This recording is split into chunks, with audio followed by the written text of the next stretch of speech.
একটা তোমাদের সাথে ভিডিও শেয়ার করছি, দেখো আজকেরই ঘটনা। হলদিয়ার বিডিও অফিসে লাইন দেখো, শুধু অন্নপূর্ণা ভাণ্ডারের জন্য কেমন লাইন দিয়েছে মহিলারা।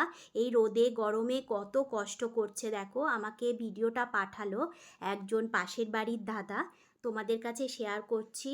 ওরা কত কষ্ট করছে, যোগ্য, কিন্তু তবুও ওরা অন্নপূর্ণা ভাণ্ডার পাচ্ছে না। তাই দেখো বিক্ষোভ, শুধু দেখো হলদিয়ার বিডিও অফিসে কীরকম লাইন, কি মানুষের ভিড়, শুধু তোমরা দেখতে থাকো। আজকেরই ঘটনা এটা। না না জমা লেগেছে আর ওর কম্পিউটারে দেখছে